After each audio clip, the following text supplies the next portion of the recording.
So here's the Montgomery 17. I got that garbage can full of water there because I just finished showing that that Yamaha two-stroke will run just fine. This boat's been sitting here for about 3 years, not being used too much except once last week.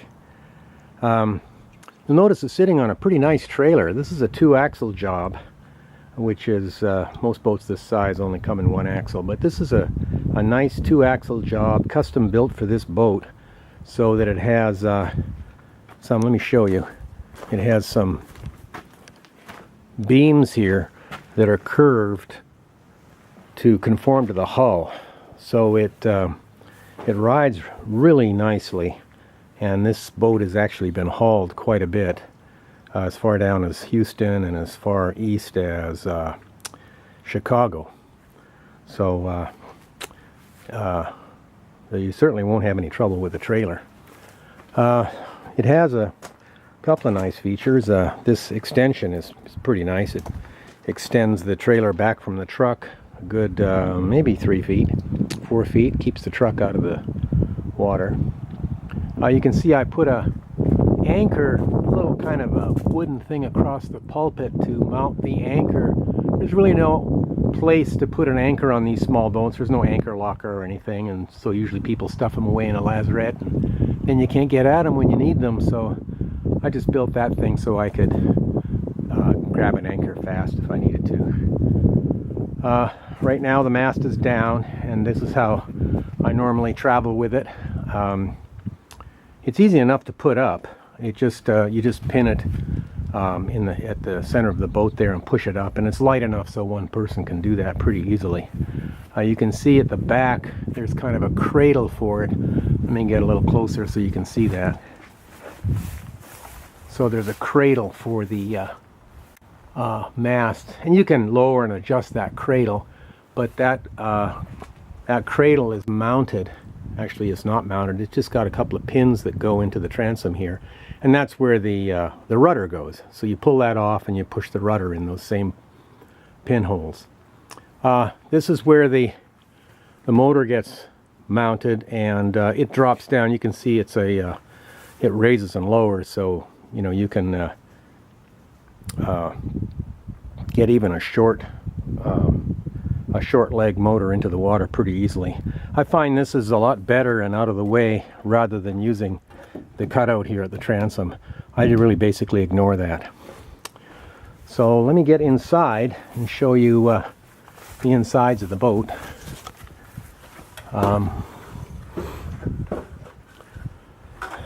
So there's the cockpit. It's actually quite large for you know, boat this size. It's pretty comfortable for, oh, I would say probably up to 4 people pretty comfortably in here. A little lazarette here, you know, and another one here. In fact, this one here is where the battery goes, and I haven't got one in there. Oh, and you can see over there a fire extinguisher. The battery goes in here, and it's got a solar panel that charges that battery, which is kind of handy. The boat does have lights, masthead light and interior light. It's sitting there on the mast, and there's the panel, the breaker panel for all the lights. I have wired it up to handle an auto tiller, which well, you can see the mounts are over there, the black and the silver. That's where the power and the auto tiller get connected. Let's see, back to the inside. Okay, there's the V berth. That's plenty of room for 2 people, really. And then the side berth goes well underneath the cockpit area. And yeah, I guess you could sleep in there. And then on this side, there's a little sink.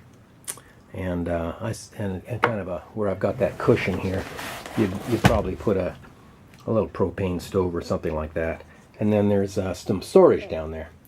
And then around here, you can maybe see, I can't see if my camera's pointed in the right direction, but this is where a winch is used to haul up the keel.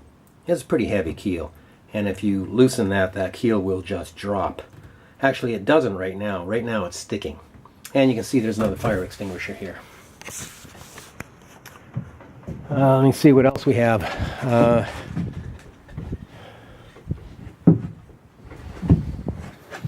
That's kind of pretty much it. Let me show you the some of the items that basically come with a boat, since I'm kind of getting out of the boat business. I think I'm getting a little old for this.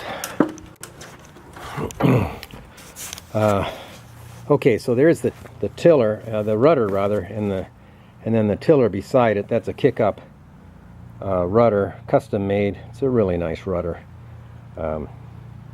Works pretty nicely. And then this is the tiller, and that tiller's been set up for the auto tiller, autopilot, which is around here somewhere. Okay, there's these are the three pieces for the entrance into the cockpit companionway, and sitting on top of it is the wind indicator that goes on top of the mast. This blue covering here has got the boom and the mainsail in it, and in fact right beside it is the main sheet. And then there's two bags, which is a jib and a Genoa. I'm not exactly sure how big they are. I think it's like one is 100%, the other might be a little bigger. And over here you can see I've got a can of flares. Right behind it there is the auto tiller, Raymarine ST1000. They work pretty nicely. The emergency ladder, a collection of lines and other paraphernalia that's often used. Of course, a whole bunch of life jackets, and flares, a can of air, can of horn, I guess, and spongy cords and things like that that you often need. Let me see what else. Oh yeah, there is one thing on the boat that I did some years ago. Let me show it to you. I was mentioning how nice this trailer is, and by and large it has been nice.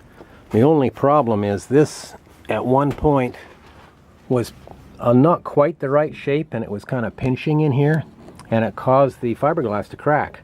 And I patched that years ago. It's been fine, but it was causing a stress crack there, and I have since adjusted this beam and made some changes to have the boat ride just a little bit higher and a little bit differently, and it's not been a problem since. So there's no more stress cracks, and seems fine. Let me see, all of the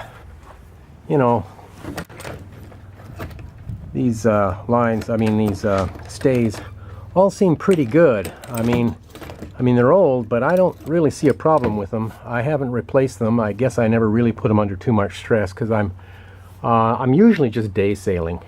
I'm not venturing out into heavy water anymore, so they haven't been under very much stress. Okay, that's about all I can think of right now.